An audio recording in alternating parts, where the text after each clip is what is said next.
Previously on Balls. Hello. Yes, sir. I'm Mwelo. Yes, the tip is kicking. It's fine.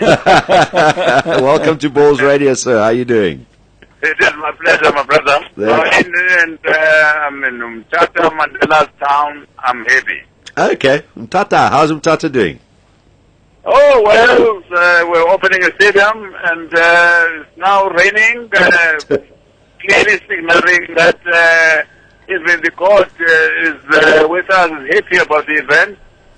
There's no reason to complain, therefore. There we go. Fantastic. Do Mtata still have the same airport that they've had for such a long time with that scary runway? What? The runway, I always used to think that the runway at Mtata Airport was too short. Oh, yes, but I think we're using it. I think they're improving it, and we're very, very happy. Good. All right. That our government is actually improving the infrastructure. Fantastic. Yeah. Now, you sound very happy about what's happening there today, and all the improvements that are happening there with Mtata and the new stadium. But we believe, Mwelo, that you're not very happy with Stephen Pienaar. Oh, well, no doubt. I think all South Africans, Stephen Pienaar is one of our own. I mean, has been a captain. We love him so much, and we follow him so much. It's not that we are really against him as a person, and it's just that what we heard, the news that we have heard, we were not pleased about, and that is why I had to call upon him to reconsider his stance if it was true that he decided not to avail himself to play for the national team. Bafana needs him, and the country needs him. The continent needs him as well. Absolutely. And look, I can completely understand your frustration, because every player has a right to decide when he wants to, retire from international football. There's no problem with that. But as we were just saying now, it was a matter of a couple of months. He could have just hung on, done AFCON and finished that, and then decided that he was just going to concentrate on his club career at Everton. So I can understand your frustration. I think that's basically where you're coming from, right? Oh, well, as a leader of football and as a leader of African Cup of Nations, when you set up your plan, you set up your plans because you anticipated that captains of national teams will be there. As you may have seen, there are programs, social programs that CAF itself has actually embarked on, and in the videos, these captains are there, and Stephen is part of them, of those programs. Okay. Clearly, it would be very good if he's part of the African Cup of Nations come South Africa 2013. All right, so it's not just about having him on the field for our team, which would be a massive bonus, but also everything that goes around what CAF have planned for the whole event. Well, as you know, Heavy is the head that wears the crown. He has been the captain of Bafana, and naturally the captain, there are things that he must shoulder.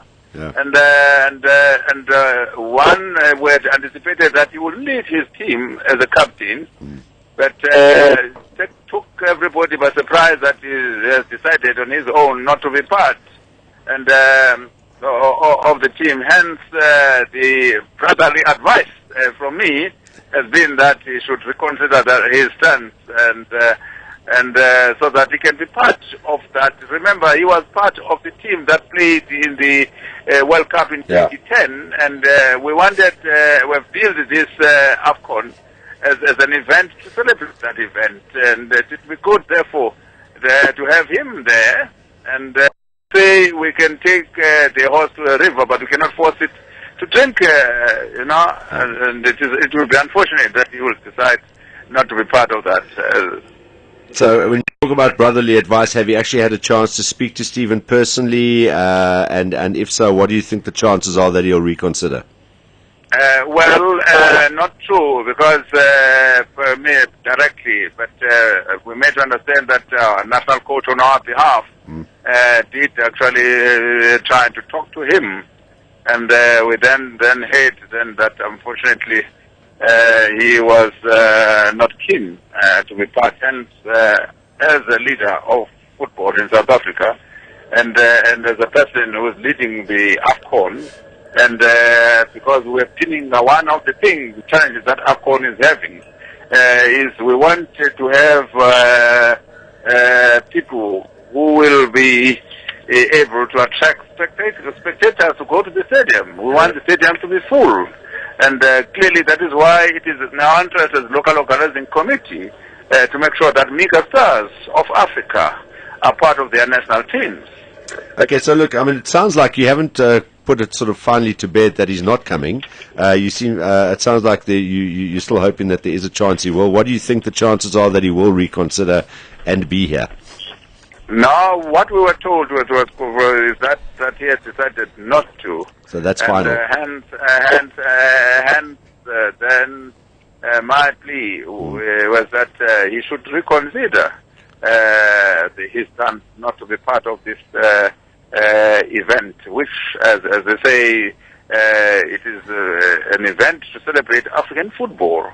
And the only way for us to celebrate that African football is for mega stars of Africa to be here in South Africa to celebrate that event with them. And if there will be one or two that they don't want to come, it will be a pity. Hence, my plea as the leader of the local organizing committee to say, if this is true, please may they reconsider that stance, because we need them here.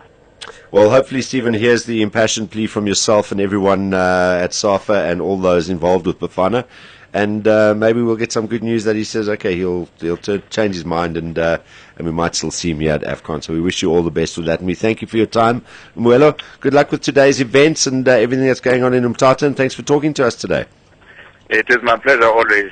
Thank you very much. Have a good day. Good work. Bye-bye. I will do. Thanks, bye-bye. Mwelo. Bye-bye. Bye.